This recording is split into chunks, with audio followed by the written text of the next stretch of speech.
खरं म्हणजे यांना कुठल्या तरी मंत्र्यांच्या हस्ते सन्मानित होता आलं असतं, पण ते मंत्री इथे बसून मोबाईलवर रमी खेळत बसले असते. काय विकास, एखाद्या आमदारांना पण बोलावता आलं असतं, पण त्यांना सांगावं लागलं असतं की चड्डी बनियन नाही, जरा चांगले कपडे घालून या. अशी सगळी अवस्था आपली असताना सुद्धा या विचारांचा बसा घेऊन ज्या प्रकारे लोक धावतायत, चालतायत, मी कायम सांगत असतो, नेहमी सांगत असतो, याचं एकमेव कारण आहे लय मजबूत माझ्या भीमाचा किल्ला. हे मी सातत्यानं सांगतो. आणि हा किल्ला हा केवळ किल्ला नाहीये, ही किल्ली पण आहे. कुठली पण समस्या असो, एकच किल्ली आहे, जय भीम. समस्या अनेक आहेत, महागाई आहे, बेरोजगारी आहे, भ्रष्टाचार आहे, अमुक आहे, तमुक आहे, कुलप खूप आहे, किल्ली एकच आहे, जय भीम. ही किल्ली गवसलेले तुम्ही आणि मी आहोत, आणि म्हणून या दोघांच्या हस्ते सन्मानित होताय तुम्ही, हे सगळ्यात महत्वाची गोष्ट. कदाचित तुम्ही एखाद्या विचारवंताला बोलावू शकला असता, पण ते पूर्वी म्हणायचंय आमचा बाप आणि आम्ही, पण आता आमचा बाप बदललेले आम्ही. चंद्रकांता सोनकांबळे, एकदा एका कार्यक्रमाला मी गेलो होतो आणि हे गृहस्थ तिथे होते. नवी मुंबईत माझं व्याख्यान होतं आणि माझं व्याख्यान सुरू झालं. मी असं बोललो, ते मला खालून म्हणाले, तुम्हाला मीच बोलवायला सांगितलं. मी म्हटलं एक लक्षात घ्या, तुम्ही मला बोलावलंय, मग तुम्हाला माहिती नाही मी कोण आहे. तुम्ही फक्त एक लक्षात घ्या की तुम्ही बाप बदलून खासदार व्हाल, तुम्ही बाप बदलून आणखी अनेक पदे तुम्हाला मिळतील, पण बाप बदलल्यानंतर आमचं प्रेम कधीच मिळणार नाही. आणि आमचं काही म्हणणं नाही ना, बाप बदलणार तुम्ही वाटेल ते करा ना. अनेक जण विसरले, नाव आठवले असून काय उपयोग आहे. आमचं म्हणणं तुम्ही मंत्री व्हा, तुम्ही वाटेल ते व्हा, आमचा पाठिंबा आहे तुम्हाला, पण आमचं प्रेम कधी मिळणार. आणि म्हणून मला असं वाटतं की अशा वेळी, अशा कालखंडामध्ये जी माणसं झुंजतायत, जी माणसं लढतायत, अशा लोकांना बळ दिलं पाहिजे. मला आनंद काय माहितीये का, विचारपीठावर किती रमाई दिसत आहेत. अनेक ठिकाणी मी जातो, जय भीम म्हणतो आपण, आणि विचारपीठावर एक महिला नसते. इथे आमची चंद्रकांत आहे, सुलक्षणा. चंद्रकांत मगाशी उल्लेख झाला, डॅशिंग आहेच, आणि सुलक्षणा उद्या कोणी म्हणून न म्हणू, सुलक्षणा उद्याची आमदार आहे. आमच्या मायाबाई आहे, अरे प्रतापसिंह बोदाडे. कल्पना करा तुम्ही, दोनच राज इथे गाजले या कोकण पुण्यभूमीवर, एक त्या रायगडावर, एक चवदार तळ्यावर, असं म्हणणारा माणूस, त्याची माया आहे. पलीकडे रजनी. मला कळालं की बागुल सर एवढं छान अजूनही ग्लो कसा काय आहे. रजनी सारखी सजनी मिळाल्यावर मग काय. एक लक्षात घ्या, हे पाठीमागे वगैरे काही नसतं, बायका पुढेच असतात. उलट ते चार चौकात आपण सांगतो मागे वगैरे काही खरं नसतं. घरात गेलं की कळतं मग पाठीमागे कोण आणि पुढे कोण येते. पण बायको काय माहितीये का, बायको अशा कार्यक्रमामध्ये असणं फार आवश्यक असतं. तिला कळतं की आपलं ध्यान एवढी वाया नाही गेलेलं, म्हणजे बरं आहे, चार लोक मानतात म्हणजे जरा बरं दिसतंय. अशा रजनी इथे आहेत. आणि मला आनंद याचा आहे की तुम्हा सगळ्यांना टिपणारी सुद्धा पुढे रमाई आहे. फोटोग्राफर महिला ही सार्वजनिक सभा कार्यक्रमांमध्ये किती दुर्मिळ गोष्ट आहे. मी खूप वर्षांनंतर अशी छान फोटो टिपणारी महिला बघितली. अशा सगळ्या रमाई आहे. रमाईंचं कौतुक केलंच पाहिजे. रमाई खूप महत्वाच्या आहेत. जय भीम आपण म्हणू शकतो कारण रमाई होत्या, पण त्याच वेळी मी हे पण सगळ्यांना सांगतो, रमाई होत्याच पण माई पण होत्या. आपल्या सगळ्या आपण आंबेडकरवाद्यांनी सगळ्यात मोठी गोरचूक काय केली असेल तर आपण माई साहेबांना विसरलो. त्यांच्या अत्यंत कठीण कालखंडामध्ये माई साहेब सोबत होते. आणि म्हणून मला असं वाटतं की या सगळ्यांचा सन्मान होतोय. आणि अशा वेळी डॉक्टर बागुल यांच्या निमित्तानं जे सगळेजण बोलत होते, बागुल सर, मला अत्यंत आनंद आहे तुम्ही ज्या प्रकारची भूमिका घेतली. मी तुम्हाला अमेरिकेनं सन्मानित. हे कल्पना करा, 1901 मध्ये त्याच वॉशिंग्टन मध्ये व्हाईट हाऊस मध्ये एका कृष्णवर्णीय विचारवंताला तेव्हाचे अमेरिकेचे अध्यक्ष रुझवेल्ट यांनी जेवायला बोलावलं, म्हणून तिथल्या गोऱ्यांनी व्हाईट हाऊस धुवून काढलं. अशा प्रकारचा कालखंड होता. 1901 मध्ये जेव्हा अमेरिकेमध्ये हे घडत होतं, तेव्हाच माझ्या महाराष्ट्रामध्ये, भारतात मात्र माझा राजर्षी शाहू राजा सगळ्यांसाठी दरवाजे खुले करत होता. पण फार पुढे आहोत. मी तुम्हाला सांगू का, मग अशी पौर्णिमा खूप सुंदर बोलव, सगळ्यांचीच भाषण फार छान झाली. पौर्णिमा फार सुंदर बोलली. आमचे धम्मशील की काय धम्मराज फार उत्तम बोलले. आणि धम्मपाळचा उल्लेख केला पाहिजे. MBA झालेला पोरगा आहे, जनरल मॅनेजर, म्हणजे बरं चाललंय तुझं. मग लोकांना इतरांचं बरं बघवत नाही, तुला स्वतःचं बरं बघवत नाही का. पण काही लोक वेडे असतात आणि मला असं वाटतं की अशा लोकांच्या वेडेपणावर आपलं शहाणपण टिकून आहे. सगळे उत्तम बोलले. मला वाटतं आमचे संतोष जोगदंड पण उत्तम बोलले, गेले वाटतं ते आहे ना. मी म्हटलं सायकलची कार आली की जरा वेग वाढतो. पण सगळ्यांची भाषण फार उत्तम झाली, फार महत्वाचे मुद्दे. आणि किशोर तर काय सुंदर बोलतोय. मी सगळं बंद करून फक्त किशोरचं सलग ऐकत राहावं असं वाटतं, इतकं छान चाललंय. असे सगळे लोक, त्याचं कारण मी मगाशी म्हटल्याप्रमाणे, अरे आपण सगळे विचारांनी भारावलेले लोक आहोत. आणि आपल्याला माहिती आहे, एक लक्षात घ्या, मी नेहमी सांगतो, जय भीम हा सक्सेस पासवर्ड आहेच, पण जय भीम ही जबाबदारी पण आहे.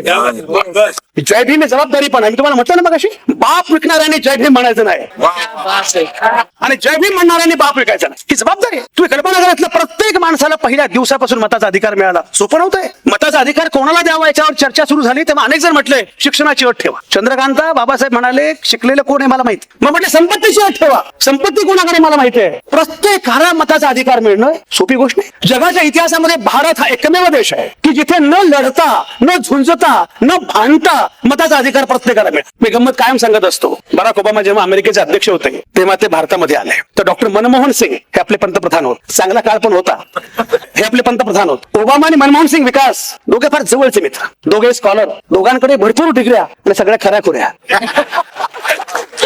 दोघे एकमेकांना भेटले, दोघांनी मिठी मारली छान. आणि बराक ओबामांनी मनमोहन सिंगांना एक पुस्तक प्रेझेंट, कुणाल तेव्हाचे पंतप्रधान पुस्तकं वाचायचे, पुस्तक प्रेझेंट दिलं. त्या पुस्तकावर एक वाक्य लिहिलं ओबामाने. ते वाक्य असं होतं, from the oldest democracy to the largest democracy. जगातल्या सगळ्यात प्राचीन लोकशाहीकडून जगातल्या सगळ्यात महाकाय लोकशाहीला सप्रेम भेट. चंद्रकांता तिथे कॉम्रेड सीताराम येचुरी उभे होते. कम्युनिस्टांचे एक वैशिष्ट्य, करणार काय नाहीत पण लक्ष सगळीकडे असतं.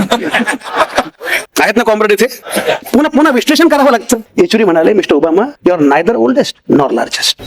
तुम्ही महाकाय तर नाहीच आहात पण तुम्ही प्राचीन सुद्धा नाही आहात. ओबामा म्हटले, हाऊ कम? 1776 मध्ये आमच्या देशामध्ये लोकशाही आली, आम्ही प्राचीन आहोत. तर येचुरी म्हणाले, 1776 मध्ये तुमच्या देशामध्ये लोकशाही आली असेल पण 1965 पर्यंत तुमच्या देशात कृष्णवर्णियांना मताचा अधिकार नव्हता. 1928 पर्यंत इंग्लंडमध्ये महिलांना मताचा अधिकार नव्हता. आज महिला मोठ्या संख्येने आहेत, सुलक्षणा फार महत्वाच्या आहेत, यांनी सगळा गोंधळ घातलाय.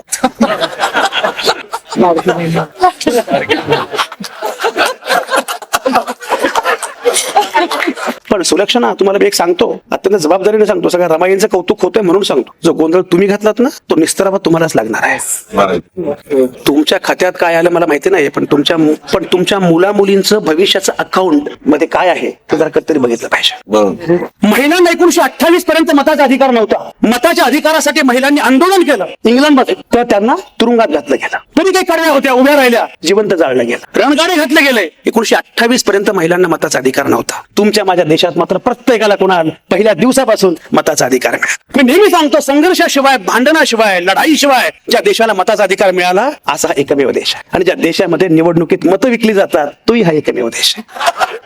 परत सांगतो, जय भीम म्हणायचं असेल तर मतं विकायची नाहीत, आणि मतं विकायची असतील तर जय भीम म्हणायचं. हे बंद करा आता दुतोंडी. सुरुवात केली की आपल्या गौतम बुद्धांपासून बाबासाहेबांपर्यंत हे विशेषण दान दान दान दान सुरू करायची. अरे प्रत्यक्षात काय वागतो आपण? बाबासाहेबांचं नाव घेण्याची क्षमता, पात्रता आपली आहे का? आणि ती पात्रता एक लक्षात घ्या, हा वारसा सूर्याचा आहे. सूर्याचा वारसा सांगताना कदाचित भस्मसात होण्याची वेळ आली तरी 72 पण ते करावं लागतं. गायकवाड सर, तुम्ही अध्यक्ष आहात आजच्या कार्यक्रमाचे. अध्यक्ष महत्वाचा असतो. अध्यक्ष आपला असला की सरकार आपलं असतं. गायकवाड सर, मला मुद्दा मी सांगायचं की आता आपल्याला हे लक्षात आलं पाहिजे की आपला वारसा काय आहे, आणि मग वारसा एवढा छान आहे तर आरसा असा काय आहे. वर्तमानाला कधीतरी आपल्याला प्रश्न विचारावे लागतील. या वर्तमानाला आपण प्रश्नच विचारत नाही, आणि म्हणून मला असं वाटतं की हा वारसा सांगताना एक लक्षात घ्या, अरे हा देश बुद्धांचा आहे. पौर्णिमा मगाशी म्हटली हा देश बुद्धांचा आहे, पण हा देश निर्बुद्धांचा कसा झाला? आणि निर्बुद्धांचा होत असताना आपण असे हतबुद्ध कसे झालो? आपण ठरवलं पाहिजे की आपल्याला नक्की काय करायचं. आणि एक लक्षात घ्या, तुम्हाला अमेरिकेने पुरस्कार दिला, तिकडे काही बरं नाही चाललेलं, तिकडे डोनाल्ड ट्रम्प आहेत. अमेरिकेचे काय फार कौतुक करण्याची गरज नाहीये, त्यांची अवस्था आपल्याहून जास्त बिकट आहे. ज्या अमेरिकेमध्ये Barack Obama yes we can असं म्हणत होते, we are not red America, we are not blue America, we are United States of America असं म्हणणारे बराक ओबामा, त्यांच्या देशामध्ये भिंती बांधणारे डोनाल्ड ट्रम्प आलेले आहेत. तिकडे ट्रम्प आहेत, तिकडे पुतिन आहेत, तिकडे जिनपिंग आहे, आपल्याकडे कोण आहे मी सांगत. अशा सगळ्या कालखंडामध्ये जागतिक संदर्भ बदलून चाललेले आहेत. अशा वेळी आपल्याला आपला विचार काय आहे हे फार नीटपणे लक्षात घ्यावं लागेल. एक लक्षात घ्या, मला बाबासाहेबांचं काय तुम्हाला मी सांगू का, म्हणजे बाबासाहेबांवर आपलं प्रेम आहे, भक्ती आहे, आपण त्यांना देव करून टाकले. पण तुम्हाला खरं सांगू का, तुम्हाला आणि मलाही बाबासाहेब जेवढे कळलेले नाहीत तेवढे परदेशातल्या माणसांना नीट कळलेले.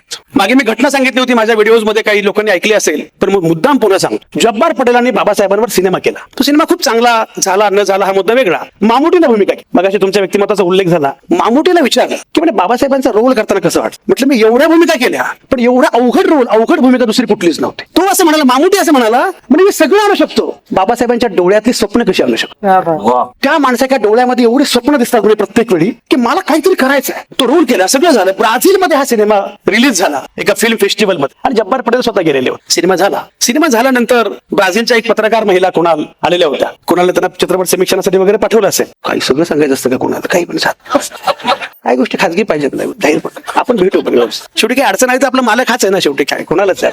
तर ती चित्रपट समीक्षक महिला असेल ब्राझीलची, ती पुढे बसलेली होती. तिला सिनेमा, ब्राझीलच्या लोकांचा प्रॉब्लेम काय आहे, त्यांना इंग्रजी पण फारसं काही कळत नाही, हिंदी मराठीचा काही मुद्दाच नाहीये. तिला काहीतरी कळालं, काहीतरी भव्य सिनेमा आहे. सिनेमा झाल्यानंतर बाहेर ते जब्बार पटेलांना भेटले, म्हणजे तुम्ही दिग्दर्शक का विकास, तुम्ही दिग्दर्शक का. म्हणे हो मीच दिग्दर्शक आहे जब्बार म्हटलंय. म्हणे तुम्ही किती कल्पक आहात, तुम्ही किती इनोव्हेटिव्ह आहात, तुम्ही अशी व्यक्तिरेखा कल्पनेने रेखाटली आहे याची कल्पना आम्ही करू शकत नाही. जब्बार म्हणे एक्सक्यूज मी, हे काल्पनिक वगैरे व्यक्तिरेखा नाहीये, हा खराखुरा माणूस आहे. हा खराखुरा माणूस आमच्या देशामध्ये जन्मला, त्यानं आम्हाला नवा जन्म दिला. म्हणजे खराखुरा माणूस. माया ती बाई पाया पडली आणि ती असं म्हणाली की जगाच्या इतिहासामध्ये मी अनेक महापुरुष पाहिले, पण हा एकमेव महापुरुष आहे ज्याने त्याच्या एकाच हयातीमध्ये एक राज्यघटना जाळली, मनुस्मृती नावाची, आणि त्याच हयातीमध्ये दुसरी राज्यघटना दिली, संविधान नावाचं. मग अशी उल्लेख केला पौर्णिमानं. एकाच हयातीमध्ये एवढा बदल करणं. बदल होतात पण पिढ्या जात. मार्टिन ल्युथर किंग असं म्हणतो yes I have a dream. मग बराक ओबामा म्हणतो येस वी कॅन. पण पिढी जात. एकाच पिढीमध्ये या माणसाने जे केले तुम्हाला मी सांगू का, तुम्ही कल्पना करू शकत नाही. तुम्ही एक काम करा, तुम्ही डिग्र्या बाबासाहेबांच्या लिहून काढताना तुम्ही एक काम करा, तुमचं दुःख लिहून काढा, तुमच्या नातेवाईकाचं दुःख लिहून काढा. कोणाचा अमुक गेला तमुक गेला, काय आजार कॅन्सर येते, सगळ्यांची दुःख एकत्र करा. सगळ्यांची दुःख मी तुम्हाला लिहून देतो. तुमच्या सगळ्यांच्या एकत्रित दुःखापेक्षा अधिक दुःख माझ्या बाबासाहेबांच्या वाट्याला आले. अधिक दुःख, भयंकर दुःख. अरे साधी फेलोशिप मिळाली बडोदा संस्थानाची, एज्युकेशन लोन सारखं. 20 वर्ष पाठपुरावा केला. लंडनहून परत आले, येताना हे पुढे आले पुस्तकं बुडून गेली. सगळे प्रसंग भयंकर वाईट. एवढं असून या माणसाने हिंमत. याचं कारण काय? तळेगावमध्ये बाबासाहेबांचा बंगला आहे, छोटेखानी बंगला. तुम्हाला सांगू का, बाबासाहेब हे फार कलासक्त होत, अत्यंत कलासक्त होत. त्यांच्या आयुष्यामध्ये संघर्ष आला, पण तो कमी आला असताना बाबासाहेब कदाचित कलावंत म्हणून पण पुढे आले असते. फार सुंदर व्हायोलिन वाजवायचे, त्यांना बागकाम करायला आवडायचं. तर तळेगावमध्ये त्यांचा बंगला होता. ती केअरटेकर आणखी परवापर्यंत जिवंत होत्या. त्या त्यांचं नाव मी विसरलो, काशीबाई. त्या काशीबाईंची मुलाखत मी साम टीव्हीला संपादक असताना घेतली होती. आणि काशीबाईने विचारलं, म्हटलं हो म्हणे इतके बाबासाहेबांना काय काय आवडायचं, लहान लहान गोष्टी करायला, जरा काहीतरी करायचे की परत जाऊन अभ्यास करत बसायचे, लिहित बसायचे. ते म्हटलं बाबासाहेब जरा विश्रांती घ्या. पण इतके आजार, इतके व्याधी, इतके दुखणी होती, सतत काम करून करून इतके दुखणी. बाबासाहेब म्हटले नाही, मला विश्रांती घेता येणार नाही, माझी माणसं अडचणीत आहेत. माझी माणसं अडचणीत असताना मी झोपू शकत नाही. तुम्ही कल्पना करा, ज्या माणसानं पूर्णपणे झोकून दिलं, कुठलाही विचार केला नाही, आज बाबासाहेबांचं नाव घेताना आपण किमान हे ठरवलं तरी पाहिजे, हा विचार केला पाहिजे की आपण काय करू शकतो. आज स्थिती इतकी प्रचंड विलक्षण आहे, इतकी भयंकर आहे, अशा वेळी तुमची आणि माझी भूमिका काय असणार आहे, हा विचार आपण निश्चितपणे केला पाहिजे. मी मगाशी उल्लेख केला, एक लक्षात घ्या, बाबासाहेबांनी मुळामध्ये लोकशाही, सगळी संरचना, ही जी काही व्यवस्था आज येऊ शकली, ते केवळ आणि केवळ बाबासाहेबांमुळे येऊ शकली. आणि ज्या माणसांना अक्षरशः पाणी पिण्याचा अधिकार नव्हता, ती माणसं आज कुठपर्यंत पोहोचली. डॉक्टर बागुल यांच्यासारखा माणूस अमेरिकेमध्ये जातो, डॉक्टरेट त्यांना मिळते, एवढ्या डिग्री आहेत, पण तुमच्या सगळ्या खऱ्याच आहेत ना.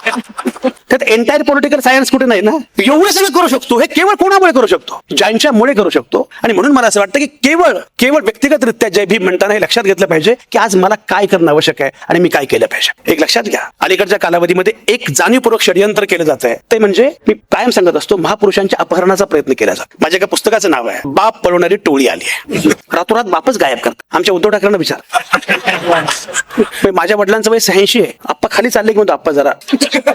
पूर्वी काय होतं, लहान पोरं खाली चालली की आपल्याला वाटायचं की धरी बाबा येईल. आता बापच गायब केलं तर एकुलता कसं काय करायचं, म्हणजे बापच गायब केला जातोय आणि आपल्याला हे कळायला तयार. महापुरुषांचं अपहरण हे इतकं ज्या प्रकारे सुरू आहे, मी मगाशी म्हटल्याप्रमाणे सगळेच आमचे, पटेल आमचे. अरे कसं पटेल? नाही, पण ते पटेलांना पंतप्रधान करायला पाहिजे होतं. तुला कोणी विचारलं? तो मुद्दा होता काँग्रेसचा. काँग्रेस सत्तेमध्ये होती आणि लोकांना हे माहितीही नसतं की पहिली सार्वत्रिक निवडणूक झाली 1952 आणि पटेल गेले 1950.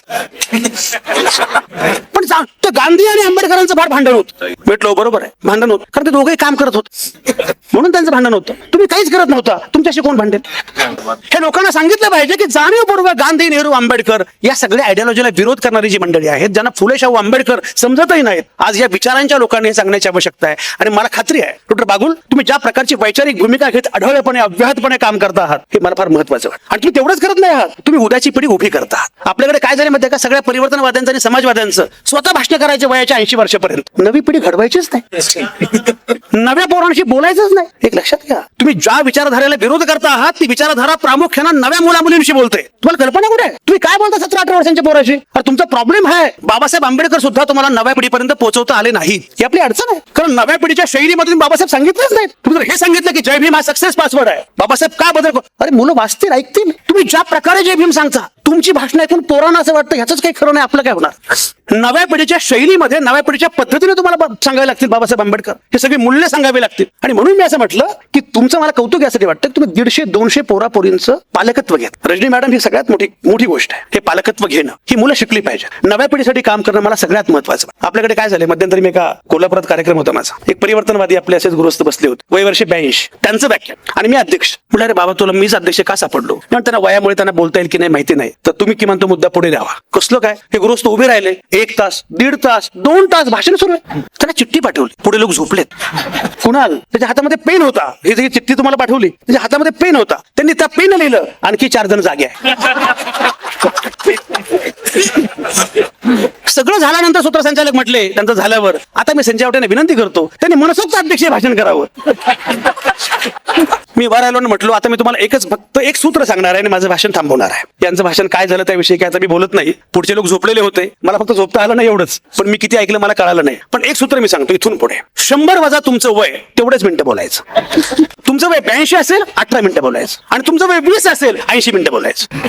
नव्या मुला मुलींशी बोललं पाहिजे आणि नव्या मुला मुलींपर्यंत हा वारसा त्यांच्या शैलीमध्ये, त्यांच्या पद्धतीने, त्यांच्या भाषेमध्ये आपल्याला पोहोचवता आला आणि त्यांच्या माध्यमातून पोहोचवता आला पाहिजे. ही अत्यंत आवश्यक आणि महत्वाची गोष्ट आहे. आणि म्हणून मला असं वाटतं की आता तोच विचार महत्वाचा आहे जो उद्याच्या पिढीच्या भाषेमध्ये आपण सांगू शकतो. काय झालंय, या पिढीची भाषा बदललेली आहे आणि आपली भाषा तीच पुरातन जुनाट आहे. तुम्ही सांगत बसता, मुलांना काही कळत नाही आणि तुम्हाला हे माहिती नाहीये की मुलं शाळेमध्ये काय शिकतात. तुम्हाला कल्पना येताना ज्या प्रकारे शिकवलं जातं तितकं भयंकर आहे. म्हणजे आता जी मुलं शाळेमध्ये शिकतायत ना, त्या मुलांनी बाकी सगळं करावं पण विचार करू नये अशी इच्छा. लक्षात घ्या, व्यवस्थेत तुम्ही विचारवंत आहात हे जास्त महत्वाचं का आहे. तुम्ही राजकारणामध्ये उतराच, माझा अगदी पाठिंबाच आहे, कारण राजकारण हा अत्यंत महत्वाचा विचार आहे, त्याबद्दल काही शंका नाहीये. पण मी तुम्हाला सांगतो सगळ्यात महत्वाची गोष्ट आहे ती विचार. सुलक्षणा मला महत्वाची का वाटत, चंद्रकांत मला महत्वाची का वाटत. विचारांसाठी वाघिणीसारख्या या महिला लढतात, लढू शकतात आणि विचार आम्ही बदलणार नाही असं जाहीरपणे मान. अरे बाबासाहेबांचं संविधान सभेमधलं गाजलेलं भाषण आहे 25 नोव्हेंबर 1949 ला. बाबासाहेब असे म्हणाले, जाहीरपणे असं म्हणाले की तुम्ही एखादा मुद्दा मांडलात आणि तुमचा मुद्दा मला पटला नाही तर तुमचा मुद्दा खोडून काढण्यासाठी मी माझी बुद्धी पणाला लावेन. पण मला न पटणारा मुद्दा सुद्धा तुम्हाला मांडता यावा यासाठी जीवाची बाजी लावेन. तुका म्हणे होय स्वतःची संवाद आपलाची वाद आपणाश. बाबासाहेब तेव्हा तुकारामाला कोट करतात. अरे आपण आज देहू शेजारी आहोत. तुम्ही कल्पना करा काय बाबासाहेब म्हणजे मूकनायच्या शिरोभागी तुकारामाचा अभंग आहे. काय करू आता धरून या भिड निशंक हे तोंड वाजव. भिडेपोटी केवळ मी गप्प बसणार नाही. आता भिडे म्हटलं की भीती वाटते. डॉक्टर गायकवाडांचे मिशा जरा लांब वळ असे मला वाटायला लागलं एकदमच. अशा कालखंडामध्ये विचारांची भीती वाटते. मी नेहमी सांगत असतो दाभोलकरांचा खून का झाला, कलबुर्गीचा खून का झाला, गौरी लंकेचा खून का झाला, कशामुळे खून झाला. सगळ्यांचा खून होण्याचं एकच कारण, त्यांनी वेगळ्या विचाराची भीती व्यवस्थेला वाटते. आणि म्हणून मला असं वाटतं आपला वेगळा विचार जो आहे नव्या पिढीने बाकी सगळं करावं, विचार करू नये. धर्मराज बाकी सगळं करावं, वेगळा विचार करू नये. तुम्हाला काय पाहिजे, 4G पाहिजे, 5G पाहिजे, 6G पाहिजे, सगळं घे, मोबाईल घे, IIT कर, अमुक कर, थमुक कर, एकच करू नको, वेगळा विचार करू. मी नेहमी सांगतो मला लष्करी तोयबाची भीती वाटत नाही, मला लष्करी होयबाची भीती वाटते. या देशामध्ये नव्या पिढीला होयबा करण्याचं कारस्थान सुरू आहे. तुम्ही कधी शाळेतली पोरांचे अभ्यासक्रम बघा. अकबर गेला, सगळं गेलं. अरे मला कळत नाही औरंगाबादचं नाव तुम्ही बदललं छत्रपती संभाजीनगर. माझी काही हरकत नाही, छत्रपती संभाजी महाराजांविषयी जेवढा आदर मला आहे तेवढा त्यांना पण नाही, कोणालाच नाही. माझा मुद्दा असा आहे तुम्ही काय काय बदलाल. तुम्ही शहर हा शब्द बदलला, शहराचं नाव बदललं. अरे शहर हा शब्दच फारसी आहे, पेशवे हा शब्द फारशी आहे, फडणवीस हा शब्द फारशी आहे. क्या क्या बदलोगे एक लक्षात घ्या. मी तुम्हाला म्हटल्याप्रमाणे हे सोपं नव्हतं. हा देश या प्रकारे इथपर्यंत आणणं, हा देश कोसळेल अशी मांडणी केली जात होती, हा देश उभाच राहू शकणार नाही अशी मांडणी केली जात होती. पाकिस्तान नावाचा देश धर्मावर उभा राहिला तरीही तो कोसळला. धर्म एक असून सुद्धा जो धर्म पाकिस्तानचा तो धर्म बांगलादेशचा, तरीही पाकिस्तान कोसळला. माझा भारत मात्र दिमाखात कुछ बात है हस्ती मिटती नहीं हम. आणि ही बात मन की बात नाही, ही बात संविधान की बात, ही बात बाबासाहेब की बात आहे. आणि म्हणून सांगावं लागेल नव्या पिढीला तुला कल्पना नाहीये. तुम्हाला सांगू का, मला अक्षरशः अनेकदा असं वाटतं यातना होतात ह्या तुमच्या घरातल्या पोरींना आपण इथे कशामुळे आहोत आणि का शिकतो याचीच कल्पना नाही. तू सावित्रीची लेख आहे याची कल्पनाच नाही. काय संघर्ष केला त्या कालावधीमध्ये, तो नसता केला काय घडलं असतं. अशा वेळी जाणीवपूर्वक जातीपातींमध्ये बंदिस्त करून टाकण्याचा कार्यक्रम सुरू झालेला असताना आपल्याला हे सांगावं लागेल की अरे तू कल्पना कर, तुम्ही कल्पना करा डॉक्टर बाबासाहेब आंबेडकरांचे गुरु कोण, महात्मा फुले. महात्मा फुलेंची जात कुठली आणि महात्मा फुलेंनी काय केलं, शिवरायांचा पहिला पवाडा लिहिला महात्मा फुले. तुम्ही कल्पना करा शिवाजीचा पवाडा महात्मा फुले लिहितात आणि आमचे अण्णाभाऊ साठे रशियात जाऊन तो सादर करतात. सत्याग्रह झाला चौदार तळ्याचा तर बाबासाहेब घोषणा देतात जय भवानी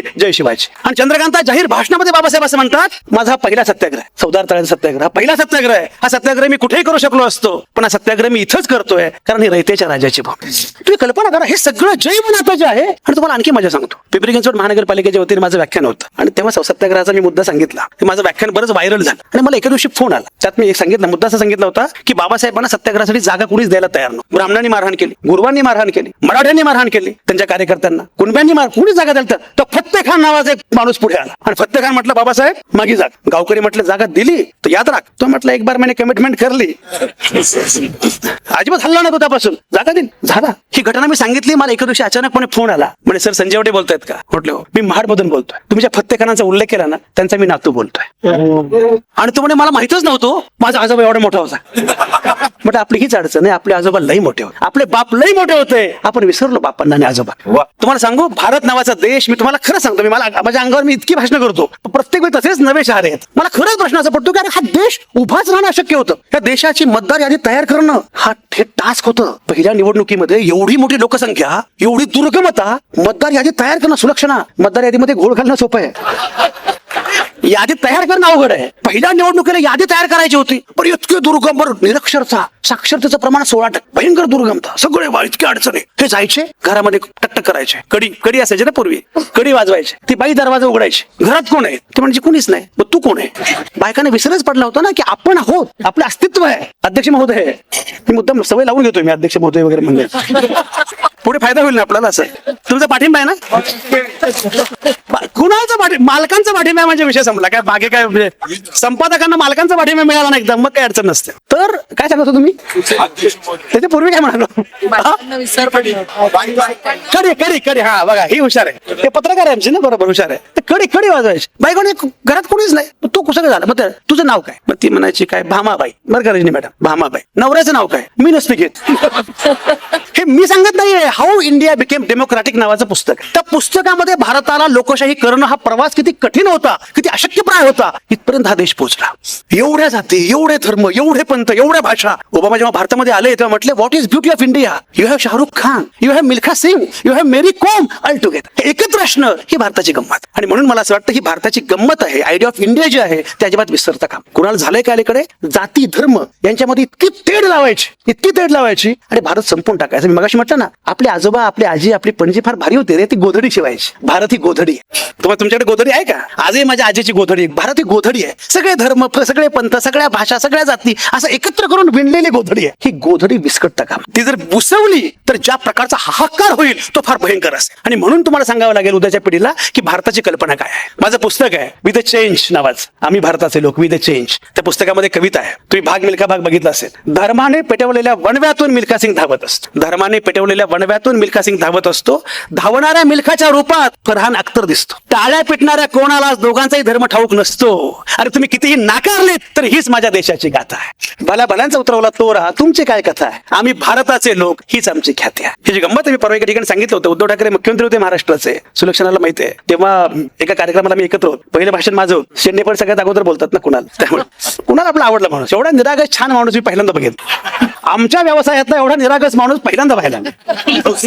आमच्या व्यवसायामध्ये माहिती आहे का सारखं कारस्थान कॉन्स्पिरसी थिअरी. म्हणजे मी बसलो समजा मध्येच बागुल सर कशी काय उठून गेली, काहीतरी गडबड झाली असणार. ते अशी आमच्या लोकांना सवय आहे. तर अशा वेळी इतका निरागस माणूस आहे. मी परत सांगा काय सांगतो तुम्ही, परीक्षा पण आहे. निरागसच्या अगोदर काय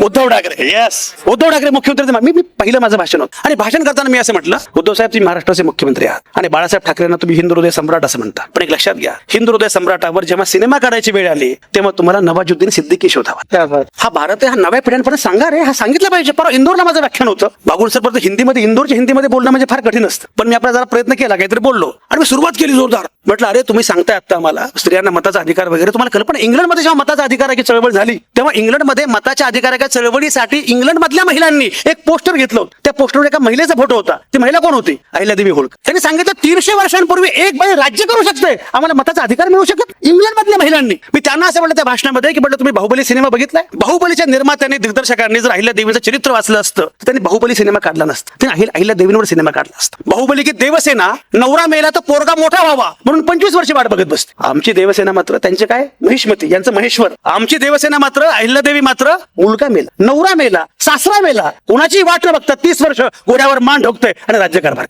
माझं भाषण झाल्यावर विकास मला एक मिठी मारली एकानं, म्हणे लय भारी साहेब, धनगर संपादक झाल्याचा फार आनंद.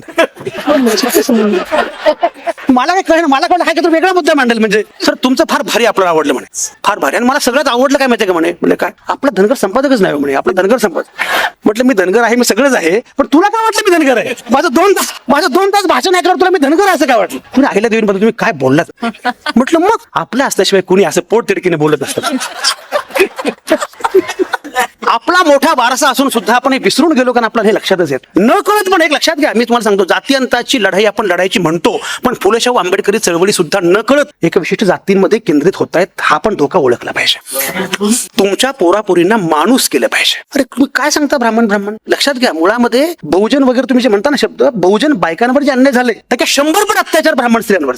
मला मध्यंतरी एक मुलगी आली माझ्याकडे, कोकणस्थ ब्राह्मण. मला म्हटली, मला ना रमा माधव खूप आवडतात, माधवराव पेशवे आणि रमाबाई. तिने आपलं रणजित देसाई मग काय काय वाचलेले सिनेमा बघितलेले. हो ना, म्हणे मला पण आवडतात. म्हटलं पण म्हणून तुला सांगू का, या रमाबाई ज्या आहेत की ना, रमाबाई पेशव्या, ते 20व्या वर्षी सती प्रथेखाली जिवंत जाळले, तेव्हा त्यांना वाचवणारे फुले शाहू आंबेडकरच होते.